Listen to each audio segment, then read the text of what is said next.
All right, guys, welcome back. Well, the rain stopped and the cars dried up, so they're not that shiny, wet look anymore because they're dry. The humidity's kicking up like a mother on steroids. And I just got the phone with my great friend Robbie, a great Grove Street OG. And he said, Beam, he says, you left a whole bunch of stuff out on that build. You put that 81 Fox body Mustang together, you put a Windsor in it. He says, don't you remember, they didn't come out with a Windsor. They never made them with the 351s. It was 302. He says, why don't you go on there and explain and tell them what you went through. So that's what we're going to do. So they didn't make a Windsor oil pan for a Fox body, okay? Also, the Mustang 2s use the same type of oil pan. They use a Fox body oil pan. And years ago, my great friend Steve Sims had a Cobra 2. And it had a 302 in it. And he wanted to put a Windsor in. So I suggested Johnny Morehouse. So we went down and seen Johnny. And Johnny went through a couple different transformations before he finally got it right.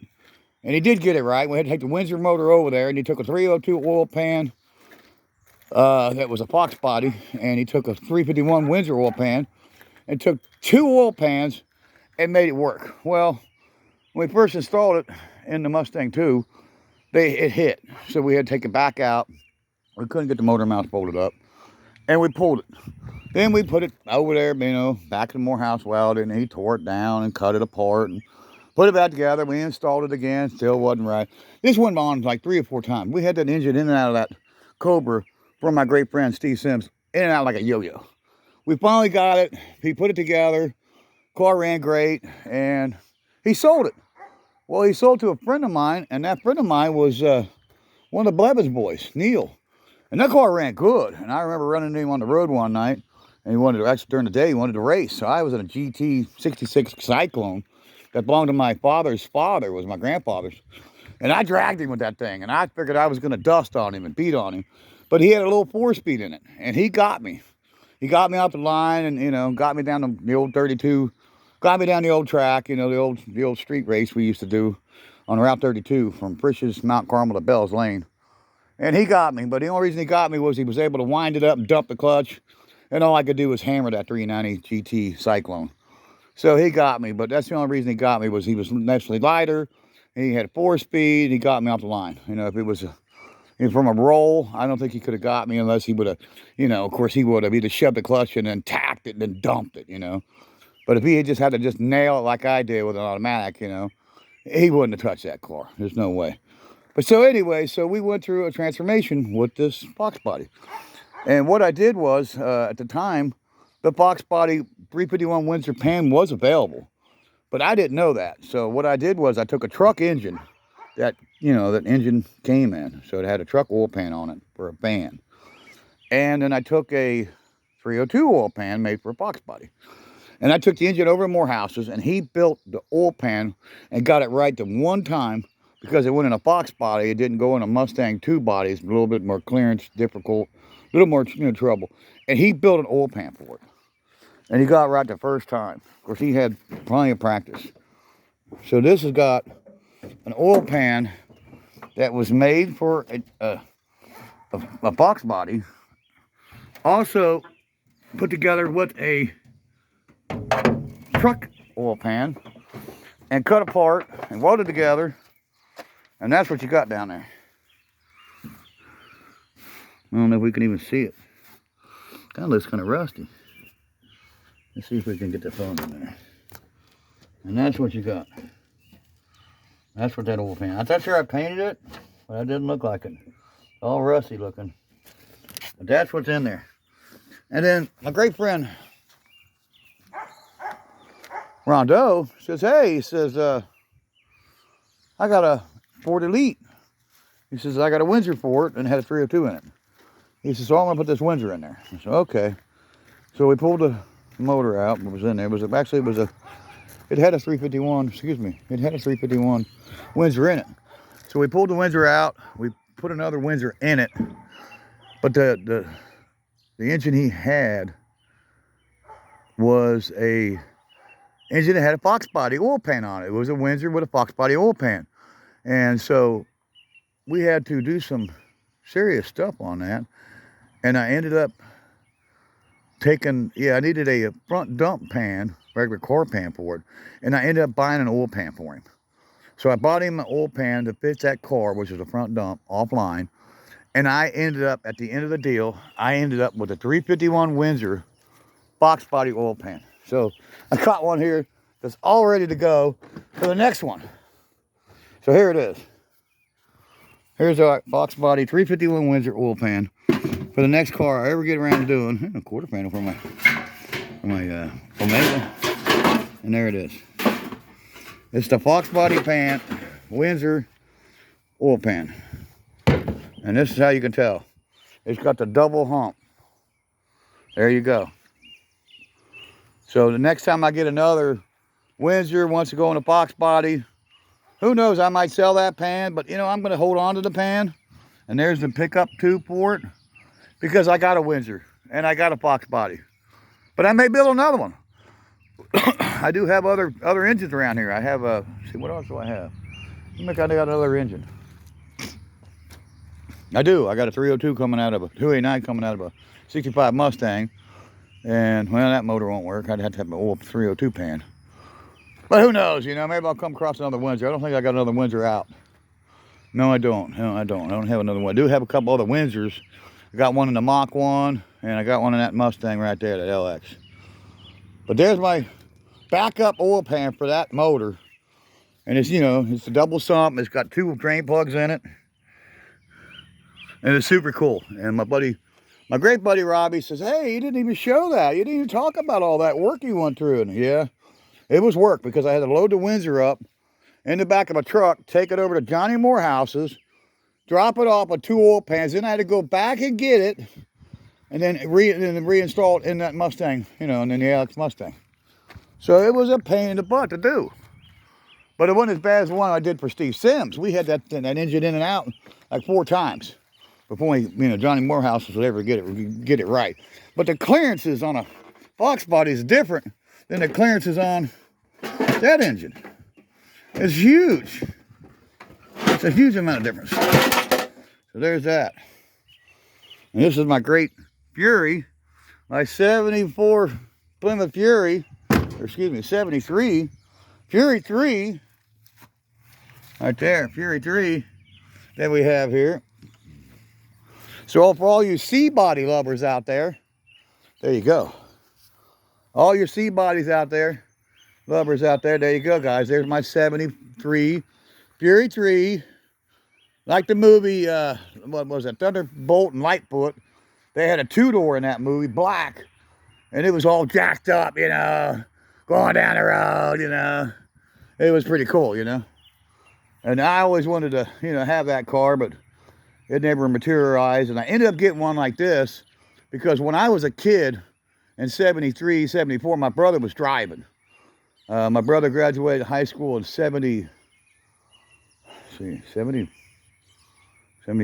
Yeah, 76. So in 74, these cars were brand new. And my brother was driving. And so these cars were painted blue and white. You know, cop cars, they'd come out with 440s in them. You know, hopped up, you know, running like a, you know, like a bitch on fire. And they were mean. And, you know, the cops were, you know, they were blue meanies. And they were, you know, scary. And I was, what was I? 13? I think I was 13. 74, I would have been 12. So I was scared of them, you know, and they were always chasing my big brother. And it was always, you know, I was always scared for my brother because these blue meanies was always chasing my big bro around. And I didn't like it. I'm not going to lie. I'm real funny about my brother, you know, my older brother. He was a great man, Randy Beamer. So these cars were chasing him around.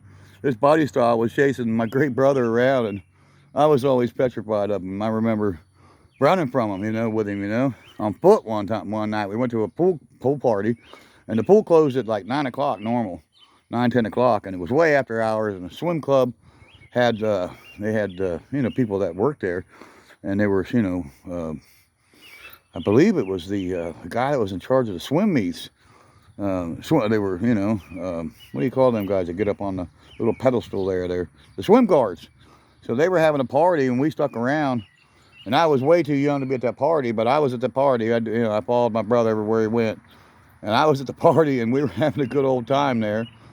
And so the cops were called, or the cops showed up. They didn't get called. They just showed up. And they kind of dispersed our party, and we all jumped the fence and was running. I don't know where we were going, but we were running, you know. Looks like I got some parts on the hood there. Let's see, what do I got there? Huh. I know I bought some intake gaskets for that 360 because I ended up with aluminum intake, and I was going to put a 360 aluminum 4-barrel intake on this 360. And I've decided not to do it now because I got the dusty one. The dusty would come along after this car. Let's see what we got here. Those are the intake gaskets. I know, I just seen them. Yep. Intake set. And what's the other gaskets in? There's 2 sets of gaskets in there. Oh boy, they're brittle too. They've been up on that dashboard for a long, long time. I bet that's oil pan or something. Intake manifold set. There's 2 sets here. That's for the Chrysler. That's for the car. But there's another set there, and I don't know what those are for. There's 2 sets of Chrysler intake manifolds here. Gaskets. I don't know. I know that's a Chrysler. This is for... it doesn't say. It's got a part number, though. Intake manifold. It don't say what it's for. It's got a part number. That one says Chrysler. That's for the Dodge, and this is for what? Hope that's for a 302. It's exhaust. Those are exhaust gaskets. And those are Chrysler exhaust gaskets. So for some reason, I got a set of Chrysler manifold exhaust gaskets. I don't know why. But that's cool, and that's neat, and that's nice to know that I got that. But when you set something up in the sun, look, see what the sun did. Look like it almost caught on fire. I don't know if I'm going to continue to keep them up on there. I guess for right now I am. Till I get them in the garage and get spots cleaned out and put my parts away. But there's the Great Fury inside.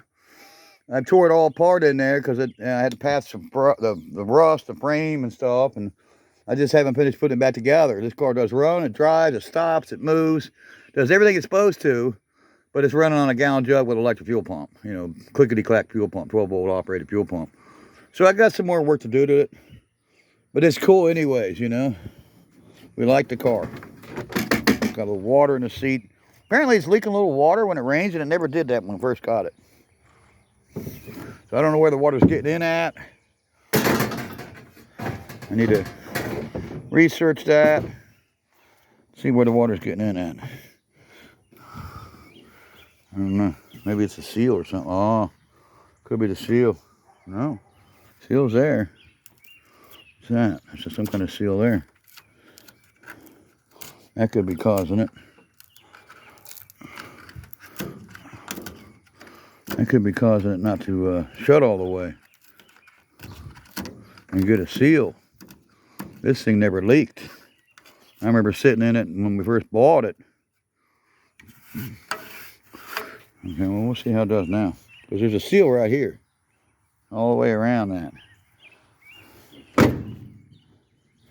Okay, guys. And it's got the dog dish hubcaps, you know. My Fury 3. I love my Fury 3. 73 Fury 3. And that's it, guys. We're out. We just wanted to show you the difficulty of putting a Windsor in a Fox body Mustang. You just can't put it in there. You know, that particular engine came out of a Ford Band 1978 half-ton E150. So it just don't fit right in there. So I had to change the pickup tube. I took 2 oil pans to make it work. And of course now you see I do have an oil pan for the next time. So if this pan ever gets this rusty looking, I could have swore I painted it. It needs to come back out, it needs to be painted. But I probably won't do that, so the only thing I'll do is probably maybe I might pull it up enough where I can hit it with a wire wheel before it's just sitting on the mount, so it's not bolted up. There's 2 bolts that's got to be a mud dauber's nest in there. Big one. Get out of my Mustang, Mr. Mud Dauber. Look at him. There's a huge mud dauber's nest right there. I don't know if they sting, but we're gonna find out. My buddy just got stung. I hope I don't get stung. I messed him up. Get out of my car, Mr. Mud Dauber. There. Evicted. I love evicting animals out of my stuff. I don't care what you are, possum. You're getting out of my car. That's just all there's to it. So, radiator I think came out of something.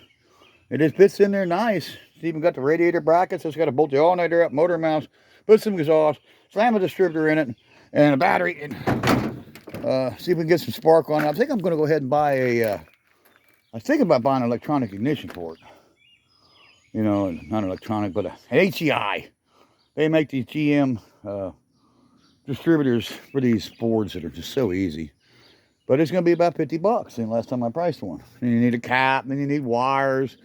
And I think they do come with a cap. But you got to have plug wires. You got to recap the spark plug. It's a pain in the butt. I ended up getting an extra distributor out of the Mach when we bought a distributor for it. So here's some parts in it. Here's the inside of the box body. I got all my father's belts from his trucking business. And there's a Mach 1 door panel for the passenger side of a Mach 1. 69 it looks like. I need one for the driver's side. I don't know where it's at. I hope it's in the garage. There's some Mustang parts back in there. And the interior is pretty nice in this car. It's got a factory tack with 106,000 miles on it. So automatic. The shifter's not hooked up, but I can do all that later. Dry shaft, I'm going to try to use a dry shaft out of a Fox body and hopefully shoehorn that in there. I may have to have a little problems with the yoke if it don't work. Front yoke, I'm going to have to get a yoke for it off of a C6 and then slam that on the dry shaft. May have to cut it down. I'll go see my buddy Morehouse, Jeff Morehouse, for that. Morehouse does the dry shaft for me.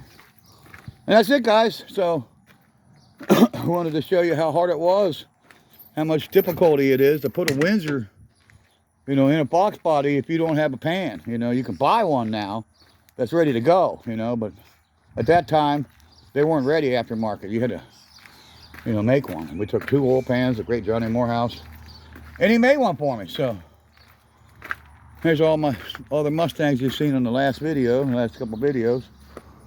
And that's it, guys. So we'll see you in the next one. Beamer & Son Garage. Check out my friends Actions Auto Parts, Auto Salvage Outlaws, Scott Speed Shop, and of course 2 Hacks Garage. My friend Jeff. He don't promote us, but we still promote him. And Bad Tree Productions. And we'll see you on the next one, guys. Bye-bye.